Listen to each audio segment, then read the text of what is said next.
Okay, hey guys, what's up? Evilzombie here. So, welcome back to our reading of Genesis. Today we're in chapter 6, and this is where we learn about Noah and we learn about the Nephilim, which I always think is pretty cool because it's real life giants. Like Goliath was the descendant of the Nephilim, people think. Okay, so let's jump into this. When man began to multiply on the face of the land, and daughters were born to them, the sons of God saw that the daughters of man were attractive, so angels, and they took as their wives, and I can't talk, I swear, and they took as their wives any they chose. Then the Lord said, My spirit shall not abide in man forever, for he is flesh. His days shall be 120 years. So, how long it takes a person to basically rot away to being where they're too old to live anymore. That's why we don't live much longer than 100 nowadays. The Nephilim were on the earth in those days, and also afterward, when the sons of God came in to the daughters of man, and they bore children to them. These were the mighty men who were of old, the men of renown. So, if you look up the Epic of Gilgamesh, we'll talk about that in a minute. We'll get to it. The Lord saw that the wickedness of man was great in the earth, and that every intention of the thought of his heart was only evil continually. And the Lord regretted that he had made man on the earth, and it grieved him to his heart.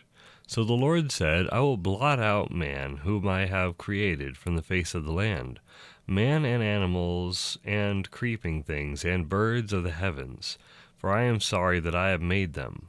But Noah found favor in the eyes of the Lord.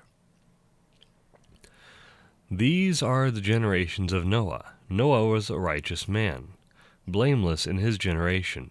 Noah walked with God, and Noah had 3 sons, Shem, Ham, and Japheth. Now the earth was corrupt in God's sight, and the earth was filled with violence. And God saw the earth, and behold, it was corrupt, for all flesh had corrupted their way on the earth. And God said to Noah, I have determined to make an end of all flesh, for the earth is filled with violence through them. Behold, I will destroy them with the earth. Make yourself an ark of gopher wood. Make rooms in the ark, and cover it inside and out with pitch. I think what does that mean with pitch? I'll have to look that up. Is that like tarring it? Or actually curving it?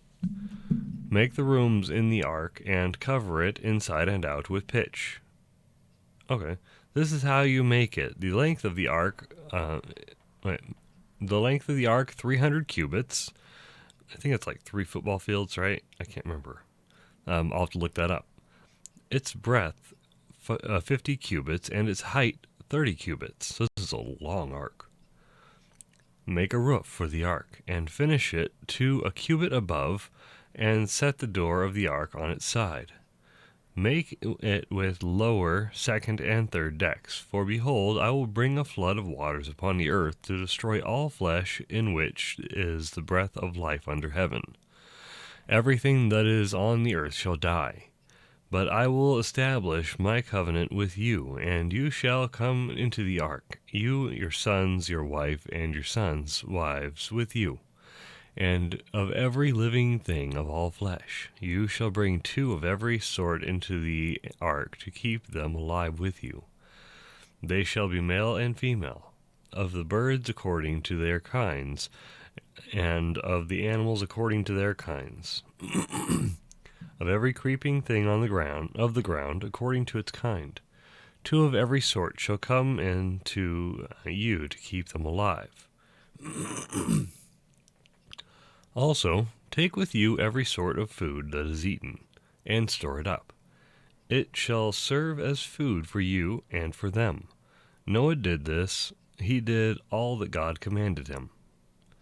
Okay, so I like this chapter. Partially because at first it opens up what many people think is a myth, and several other things that we come to know as mythological people. Like maybe Hercules is really someone who just didn't tell people, no, I'm not actually a god. He didn't tell people that. He was probably just a really strong, very tall person that was most likely a Nephilim.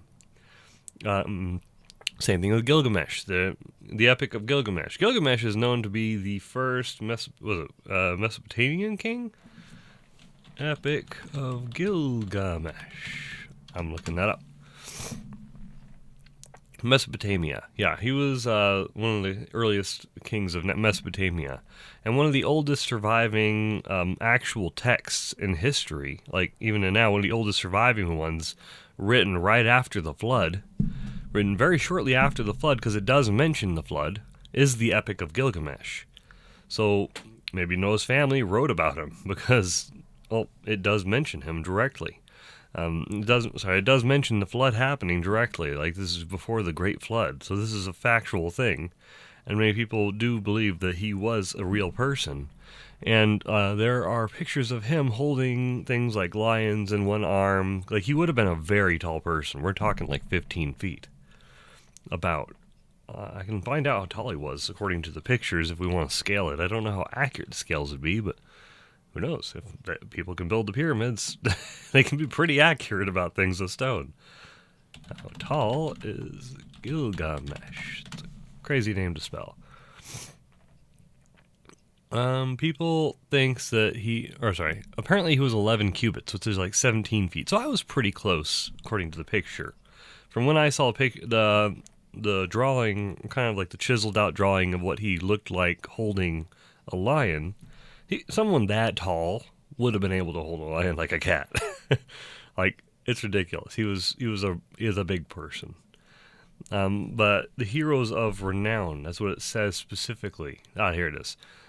These were the mighty men of old, the men of renown. So anyone who we look at as one of those mythological, amazing, great conquerors that couldn't have possibly existed because the tales are so massively stretched from what they could have been. Like, instead of Hercules fighting a Hydra, maybe he fought a Leviathan, which also is a biblical creature. It's basically the real version of what a dragon is.